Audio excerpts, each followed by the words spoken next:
Allie. I am here at the Pizza Room in front of the Orange Peel with Rhett Miller of Old 97s and also his solo project. And I actually snuck into the green room and grabbed him for a quick interview. So thank you for taking a moment to, well, you're to welcome. do this. You got the least ornery of the Old 97s. Good. I was lucky. And I loved you so hard, it broke my heart. And you weren't like the rest till you left. Well, so I was thinking this morning that this year marks the 20th anniversary for the band, and then last year was the 15th anniversary for Too Far to Care. And I'm wondering, did those milestones feel significant to you? Well, Too Far to Care, you know, we're sort of doing this whole tour where we play this is the last leg of it, in fact, where we play the whole record. And that's a cool thing, but I've never been one for nostalgia. So I sort of had to be talked into this idea. And it's wound up being really cool because people seem to have gravitated over the years toward that record as being the definitive statement of our band or something. So I've enjoyed it. But to me, the 20 years as a band is more meaningful. I doubt we'll do anything to demarcate the event other than, you know, maybe a show in Dallas, our old hometown of Dallas. But I take great pride in having made something that's lasted 20 years. You know, it's rare and incredibly difficult, especially with, you know, something artistic that requires people to, you know, compromise and set aside their ego at times, and which that is what it takes, and that's why it's lasted 20 years. I think that sort of compromise and just being nice to each other when you don't want to, you know. Yeah. It's kind of like a marriage. Yeah, very much so. To three dudes. Yeah.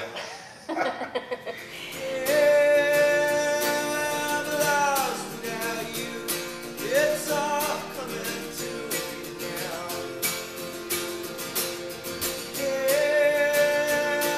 I'm lost without you, and all I do is look around.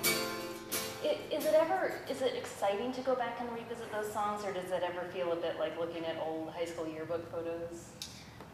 It's funny, that's a question that I thought a lot about. The very first show I ever went to, I went with my parents to see a band called the Kingston Trio, which is a folk music group. And I was 8, so it would have been 1979, I think. And I remember they had a minor hit with their cover of Bob Dylan's Blowin' in the Wind. And they were playing that, and that was the song I knew best from their catalog at the time. And I knew that it was a song they'd been playing for, at that point, a decade. You know, which seemed to me, you know, that was way longer than I'd been alive.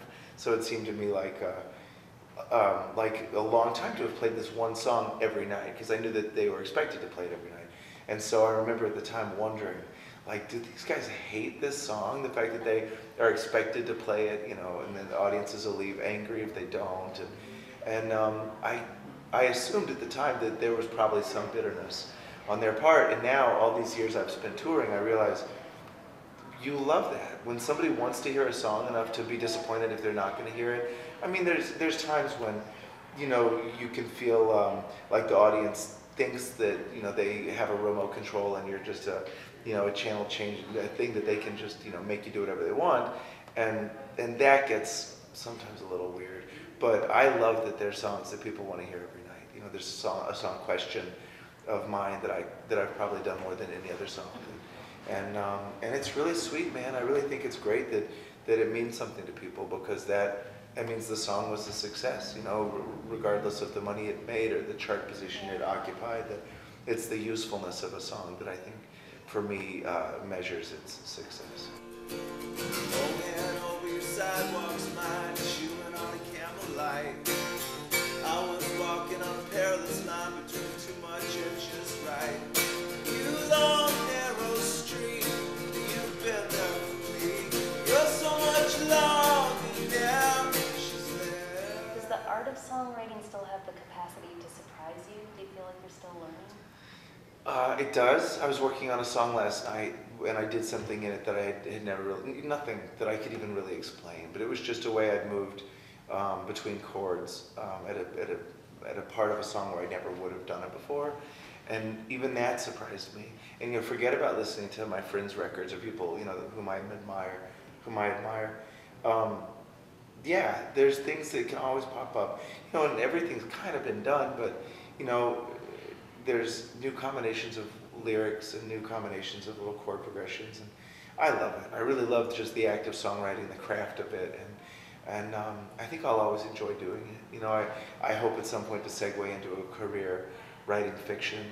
That's something I'm working on, that's a difficult and frustratingly difficult endeavor. It's really different, but songwriting is always going to be special to me. I mean, that's the thing that I probably do better than anything else. You know, I don't know if I'm great at it, but I'm better at it than I am at jumping rope or, you know, probably raising kids, even though I'm trying really hard to be good at that. You know? When will I get found?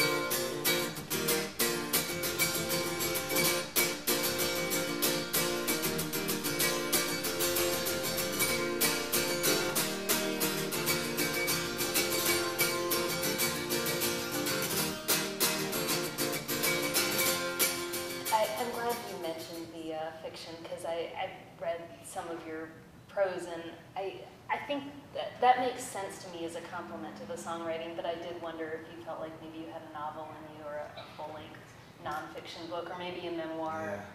Well, maybe all of the above. I've tried to write some short stories recently, and I'm actually right now I'm about 18,000 words into a novel that I'm hoping will be a real thing. It's sweet. It's kind of a young adult novel. So I suddenly had this kind of epiphany, like putting these scenes together was a lot like putting songs on a set list, which I do every night. I agonize over the set list every night.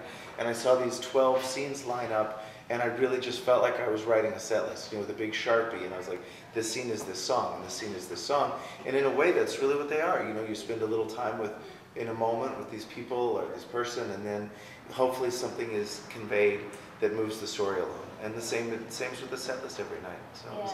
it was great. I realized, okay, some of what I've been doing for the last 25 years can be applied to this new, you know, medium. Yeah, it's cool. Like, as a songwriter, you've been teaching yourself to be a novelist, which is awesome. Yeah. Well, because they talk about the 10,000 hours that it takes to gain expertise in something, and they do say that some of it is some of those credits transfer. Mhm. So I'm hoping a lot of them do. Nice. Well, Rhett, I'm really looking forward to the show tonight, and thank you so much for talking with Mountain Express. Well, I love it. Thank you so much for having me. Y'all have a great city here, and I can't wait to rock it tonight. Nice. Sweet. When will I get